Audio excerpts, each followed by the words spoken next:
Now I trained over 37 riders for the Finke Desert Race, including riders that have made it into the top 25. For those of you that are new to the channel, my name is Andrew Hammer. I've worked with hundreds of riders and racers from around the world to get them race fit and race ready.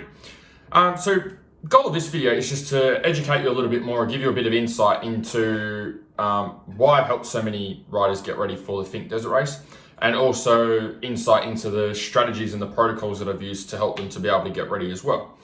So my initial intention when I first started coaching was not to work with enduro riders. So most of my background comes from motocross. So I raced 14 seasons of motocross, did state titles, did national titles, did a heap of racing. And it's funny, motocross and enduro seem to be in their own little bubbles. There's not too many people that cross over between their two. They're kind of their own two different worlds. So I'd heard of the Finke Desert Race when I was racing, but I didn't really know what it was. I didn't know what it involved. I didn't know how long it was. I didn't know what type of bikes people rode for them. I just knew that it was a big event that we had in Australia. And so when I started coaching and started working with a lot of the motocross guys, when I first started coaching back in 2014, 2015, there was a handful of guys or a handful of people that started coming to me going, oh, I'm getting ready for the Finke Desert Race. And so I was like, okay. And so over that period of time, I realized that the Finke Desert Race was a lot bigger than what I thought it was, because I'd been in the motocross world. And for the enduro world, especially for the desert racing world, it's a massive event. So I thought, okay, cool. And so I remember the handful of people that came to me first with Finke. And so one of the things that I would do is I would go through their training plan with them before we'd even start working together, just to see if I could help them and to see what they were doing. And what that allows me to do is to find out where their weaknesses are or where their training's breaking down, and then what we can show them, what we can work on so that we can get them ready. And sometimes that means showing them that their action plan is also wrong. It's better to find out that your action plan's wrong 6 months beforehand, before you've actually started putting in the work, rather than a few weeks beforehand going, shit, I haven't done the right stuff. So what I noticed is common themes. Okay, and so working with, I don't know, it's well over 37 riders now, but when I was counting through over the years, all the people that I got to, that was as far as I was going to count. So it's probably well and truly over the 37 mark. But when you've worked with so many people doing one particular event, you start to pick up different weaknesses and challenges that people have, or mindsets that people have with how they approach their training. And so the biggest the biggest things that I saw with the training is a couple of things, and I got them written down here. So first of all, riders didn't really have a strategy. I found for a lot of riders, when I'd ask them what they were doing with their training and how they were planning on mapping it out, they were kind of making up that strategy just on the spot when I was talking to them, because I was asking for it. But in their mind, they weren't very clear at all on what they were doing. How many sessions a week were they doing? What were the workouts going to look like? Are they doing weights? Are they doing more cardio? How long's the cardio going to go for? What sets and reps are we doing for the weights? What level of strength do you need for the bike? How much bike time are you going to have? There was kind of no clear strategy there. They had all these thoughts and different ideas, but nothing clear mapped out. So that was the first thing. The next thing that I noticed is that a lot of riders want to do lots of cardio. And I was like, okay, this is interesting. I was like, yeah, it's depending on your speed, obviously, and obviously for this year, 2021, the track was very fast, so times were a fair bit quicker. But for most years, for the average person, okay, they're around the 3 hour mark. Okay, if you're a bit quicker, more towards the 2 hour mark. If you're a bit slower, more towards the 4 hour mark. But on average, roughly around the 3 hour mark. So what I found is that riders had in their mind that they needed to do lots of cardio work. They were like, okay, I'm going to be on the bike for roughly 3 hours. I need to be going and doing a lot of cycling, or doing a lot of mountain bike riding, or doing a lot of running, or doing a lot of swimming, or doing a lot of rowing. So their action plan is to go row the rowing machine for an hour, 3 or 4 times a week, or go for long runs, or go for mountain bikes for an hour, hour and a half, and do a 20K, or do a 20K loop in a couple of hours, and do that a few times a week. So that was another problem that would come up, because that didn't make sense to me, and I will explain why in a minute. And then the third thing is that riders, I found that, and this was not by no means was this for everyone, but it was for a lot of riders, and still is for a lot of riders, is in their mind, Finke is a huge event. Okay, it is a big event and it is a tough event. But in their minds, the amount of training that they feel is required to get them ready for that event is overwhelming. So what I found for a lot of guys is they leave it to the very, very last minute And then what they do is they flick the switch or try and flick the switch overnight and then go balls to the wall, try and train all the time. And they think they need to do a shit ton of training. They think they need to be waking up in the morning before work and doing training and going to work and then coming back and training again in the afternoon and then riding the bike all the time and always on the rower and always doing cardio work. And I was looking at this and I'm going, shit, like, yes, it's a 3-hour event. And yes, you've got to do it 2 days in a row. And yes, it's a tough event. Yes, it's a fast event. Yes, there's lots of whoops. Yes, it can be physically demanding. But that's overkill for the amount of training that's required. And so when you're going into such a big event, the last thing you want to do is burn yourself out before you even get there. You want to feel fresh and ready to go by the time you get to the race, not be trying to train like you're doing the Tour de France or you're doing a rowing marathon or trying to swim to Rottnest.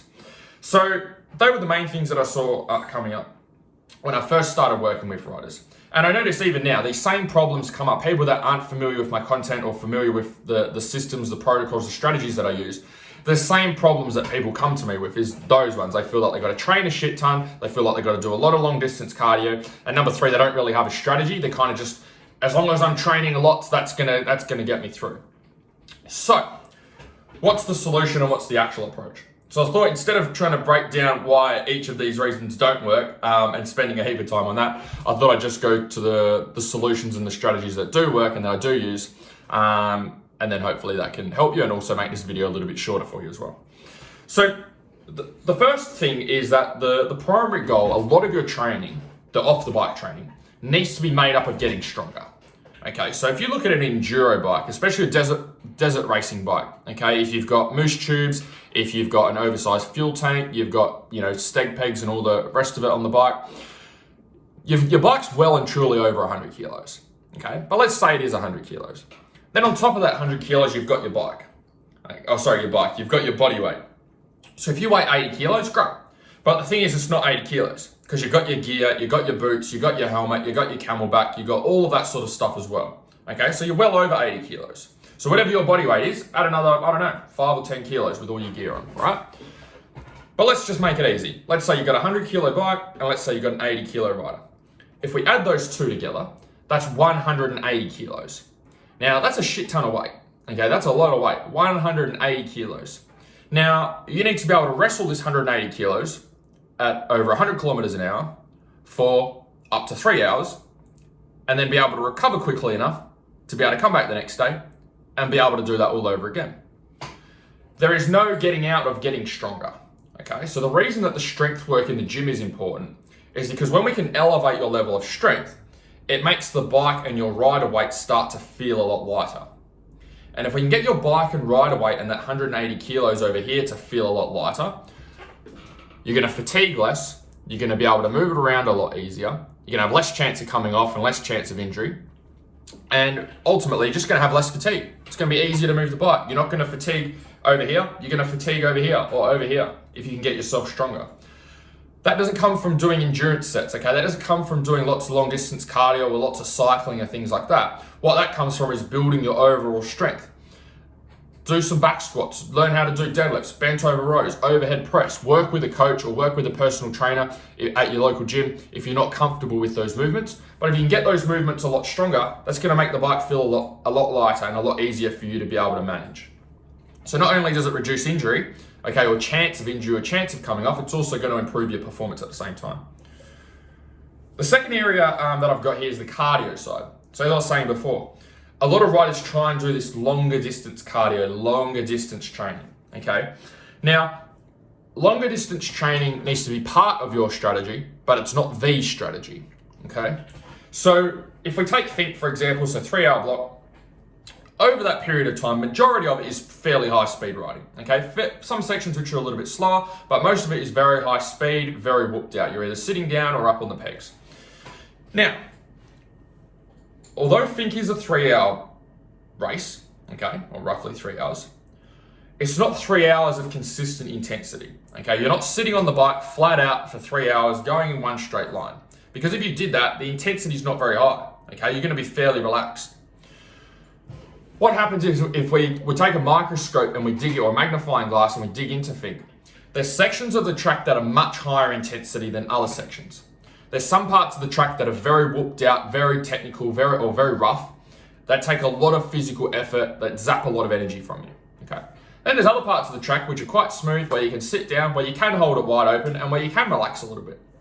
So we've got two intensities. We've got some parts which are really tough, some parts are not as tough. And so as you're going through Finke, if we were to map out the intensity is going like this, okay, as we're going through the race. So it's not just it's not like we're running a marathon where the intensity is just very similar all the way through and we're just trying to hold the same pace. The intensity physically is like this. So we need to train for that.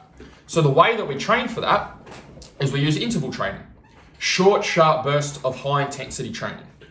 So how do we do that? Instead of just banging out kilometers and kilometers and kilometers of cardio, okay, what we need to do is use intervals for those same workouts. So let's say example on the rowing machine. Instead of going on the rower for an hour and trying to hold, a 2-minute 10 split time for an hour, go on the rower and do some intervals. Do a minute on, a minute off for 20 minutes, okay? So, or you could do another workout. You could do 30 seconds on, 30 seconds off. You could do 20 seconds on, 10 seconds off for 20 minutes.